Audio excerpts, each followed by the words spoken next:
¿Cómo están? Buenos días. En esta parte de la exposición hablaremos sobre los músculos del cuerpo. Principalmente hablaremos sobre el músculo dorsal, cómo es su origen, su función y la relación de cada uno de los organelos. Como contenido de esta exposición, como les decía, hablaremos del origen, la inserción y la función del músculo, los componentes del músculo y la relación entre los organelos para las contracciones musculares. Iniciaremos hablando del músculo dorsal, también conocido como latissimus dorsi. Es el músculo más ancho del cuerpo y el encargado de la movilidad, y es la clave para la facilidad de la movilidad del cuerpo. Principalmente nos ayuda para movimientos como lo puede ser la abducción, la aducción del brazo. También nos ayuda para la flexión y la extensión, para la rotación interna del hombro y para otro tipo de movimientos. Aparte de esto, es el que genera la posición erguida del cuerpo y darle una mayor estabilidad al tronco. Bien, en esta parte vamos a ubicar cada uno de sus puntos de orígenes e inserción. Como primer punto tenemos el surco intertubicular, que es la conexión entre el músculo y la parte lateral del húmero. Luego hablaremos de la apófisis espinosa, que es el otro punto de origen que está ubicado en las últimas 6 vértebras torácicas desde la T7 a la T12. También tenemos la fascia toracolumbar, que son las vértebras lumbares que ayudan a la correcta exposición del músculo y a su correcta apropiación por toda la columna y la parte lumbar. Tenemos el ángulo inferior de la escápula, que es otro punto de inserción del músculo que ayuda para el movimiento y la regulación. En este caso, en la parte inferior de la escápula se puede hacer la contracción para la rigidez del tronco. También hablaremos de la cara posterolateral de las últimas 4 costillas. Esto en la vista anterior se puede observar que el músculo va conectado en estas partes en estas últimas 4 costillas, diferenciando el músculo del hueso. Y como último punto tenemos la cresta ilíaca. El músculo parte desde la parte superior de la parte ilíaca y atraviesa por toda la zona lumbar. Siguiente.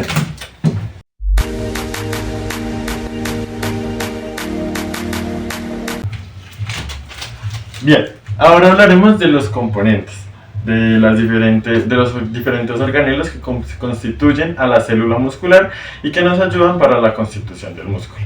Iniciaremos hablando del citoplasma y el citosol. El citoplasma, conocido como el sarcolema, y es el encargado de retener a todos estos organelos en una base. Esta está rodeada por la membrana celular y es la que nos ayuda a mantener cada uno de los organelos en su lugar. Un ejemplo de esto puede ser una gelatina. La gelatina se puede decir que es como el sarcolema o el citoplasma, y dentro de estos podemos tener, no sé, un ejemplo, gomitas. Dentro de la gelatina hay gomitas y estos son los diferentes organulos. El sarcoplasma está encargado de retenerlos todos en un mismo lugar. Tenemos luego de esto el citosol. Es la porción líquida que facilita el transporte de iones y moléculas. Se encarga asimismo, esta parte líquida se encarga de retener toda la información y por parte de iones y moléculas generar la contracción muscular en la parte del músculo dependiendo de la acción generada. Bien, hablaremos también del potencial de acción. Es un estímulo eléctrico que libera calcio y ayuda a la contracción muscular, y está ubicado en la parte de la membrana celular. Y es una parte fundamental para cualquier tipo de movimiento. Tenemos luego de esto las mitocondrias. Son orgánulos que están encargados de la generación de ATP y energía y permiten la interacción entre los filamentos grueso y fino, que son constituidos como miosina y actina. Generalmente estos son la fuente de energía que ayudan a la mejor contracción muscular. Ahora hablaremos de los túbulos T. Son espacios e imaginaciones que ayudan a la liberación de calcio y que ayudan a que por toda la célula se haga la correcta liberación de estas diferentes sustancias, de los iones, de las moléculas y del calcio, para la correcta contracción muscular, teniendo en cuenta que esto facilita a todas las regiones de la célula a un mismo movimiento. También tenemos en cuenta que el potencial de acción influye muchísimo para que las fibras musculares de los túbulos T puedan realizar la contracción. ¿Siguiente? Vale, eso ha sido todo, muchas gracias.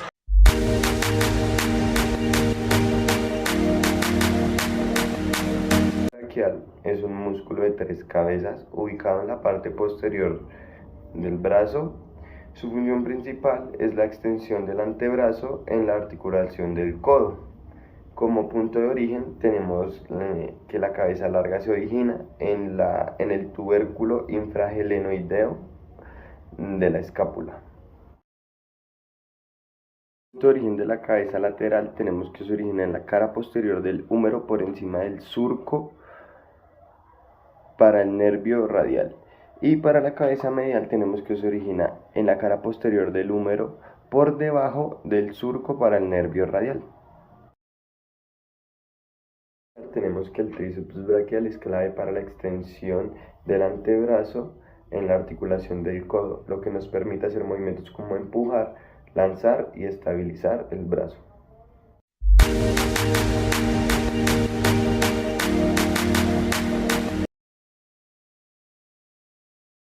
Como función de todos estos componentes tenemos que en el músculo se alberga el citosol, medio donde ocurren diversas reacciones bioquímicas esenciales para la función celular. Dentro de este ambiente las mitocondrias juegan un papel importante, ya que son las encargadas de producir el ATP, que es la energía requerida para producir la contracción muscular. Esta contracción se inicia con un potencial de acción, que es una señal eléctrica que viaja por la membrana de la fibra muscular y se transmite hacia el interior de la célula. Todo esto lo permiten los túbulos T, que son los encargados de generar una mayor y rápida propagación, que como objetivo logra la coordinación para la activación muscular y la capacidad para generar un movimiento.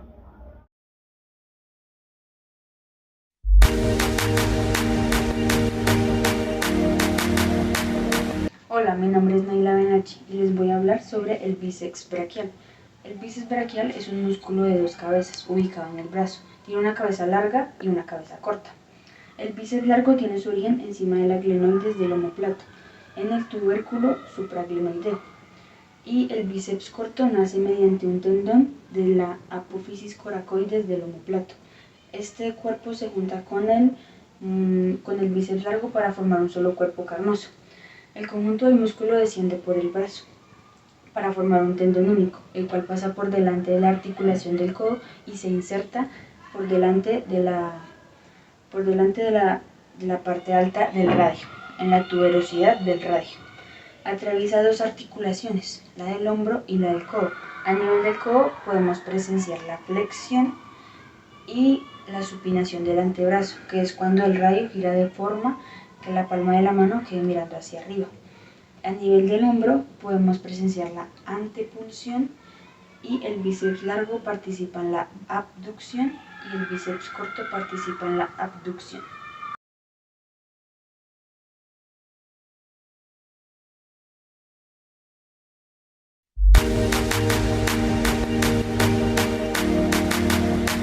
Les voy a hablar sobre los filamentos gruesos y los filamentos finos. Primero, ¿qué son los filamentos gruesos y finos? Son estructuras fundamentales en el tejido muscular esquelético, especialmente en las miofibrillas, que son las unidades de la contracción muscular, unidades contráctiles. Y estos filamentos forman el sarcómero, que es la unidad básica para la contracción muscular. Seguimos con las características. Los filamentos gruesos están compuestos principalmente por miosina. Esta es una proteína con cabezas sobresalientes que ayudan a la interacción con otros filamentos.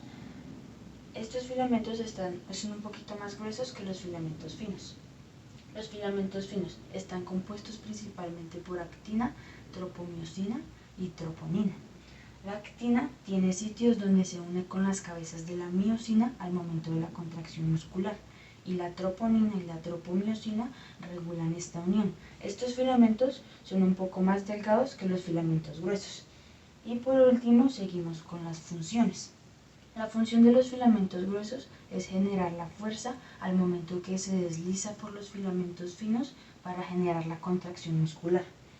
Y los filamentos finos, además de servir como la base para este dicho movimiento, regula al momento de la contracción muscular gracias a la acción de calcio sobre la troponina y la tropomiosina.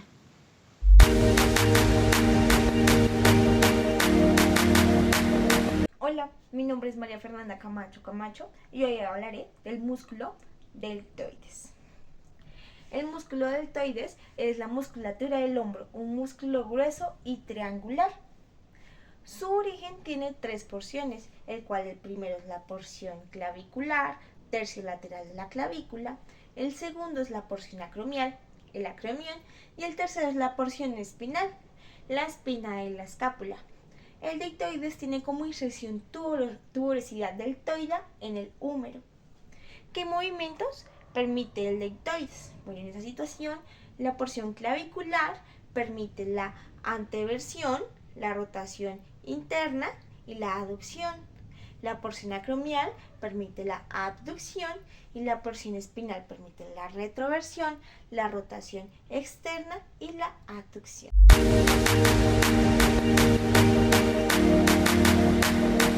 ¿Cuál es el mecanismo de deslizamiento de los filamentos? Bueno, el mecanismo de deslizamiento de los filamentos es un proceso fundamental en la contracción muscular que se basa en el deslizamiento entre dos tipos de filamentos en las fibras musculares, los filamentos finos, la actina, y los filamentos gruesos, la miosina.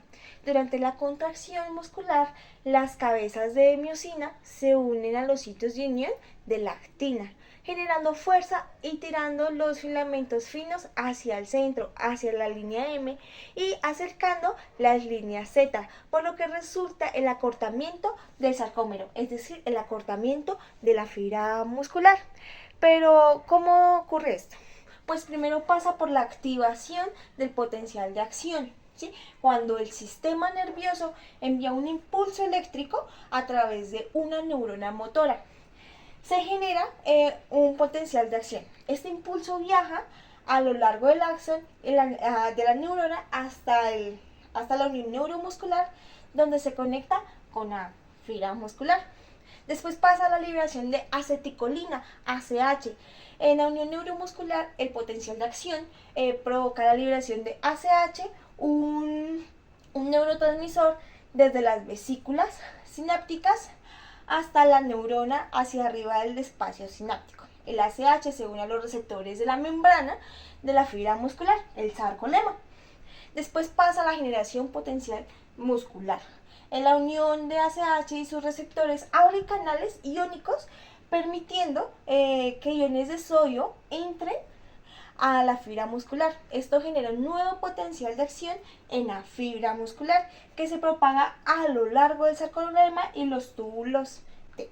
Ya por último sigue la liberación de calcio. El potencial de acción activa el retículo, ¿sí?, sarcoplasmático, que libera iones de calcio en el citosol. Estos iones son cruciales para la contracción, ya que se une con la troponina y desplazando la tripomiosina y exponiendo los sitios de unión de la actina. La secuencia repetida de estos fenómenos que da el origen al deslizamiento de los filamentos, también conocido como ciclo contráctil, se compone de 4 fases. La hidrólisis del ATP. La cabeza de miosina hidroliza el ATP y ADP y un fosfato cargándose de energía. Luego pasa al acoplamiento de la miosina a la actina. La cabeza de la miosina cargada de energía se une a la actina, formando puentes cruzados y liberando fosfato previamente. Después pasa a la fase de deslizamiento. Una vez que se forma el puente cruzado, la cabeza de miosina flexiona, lo que tira los filamentos hacia el centro del sarcómero. Y ya por último sigue el desacoplamiento de la miosina. Es cuando una nueva unión del ATP a la cabeza de la miosina se desacopla de la actina, permitiendo que el ciclo se repita nuevamente.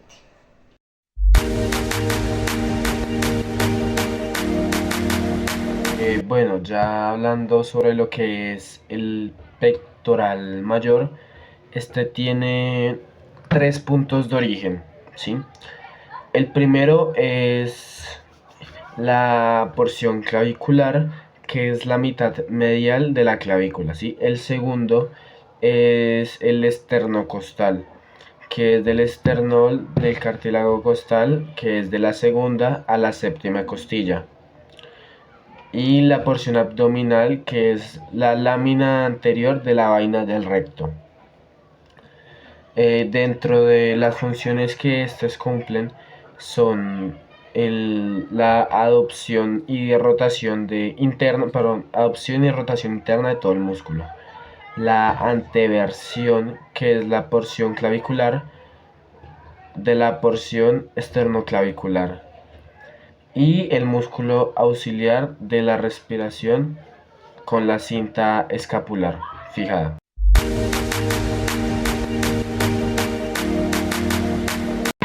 Ya lo que sería la quinta pregunta, que habla sobre el ciclo contráctil. Bueno, voy a primero a decir que es la definición, ¿no?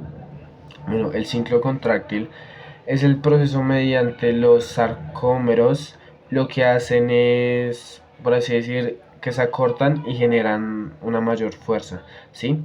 Esto mismo implica la interacción de las cabezas de miosina con los filamentos de actina, así formando puentes cruzados que fácilmente se acoplan, rotan y pues desacoplan. Ya dentro de las etapas pues de este mismo ciclo está lilodrisis de lo que sería el ATP, ¿sí? Las cabezas de miosina hidrolizan lo que sería ATP, obteniendo pues energía.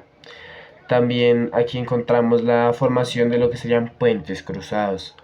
Las cabezas de miosina energizadas se enlazan con los de actina formando puentes cruzados.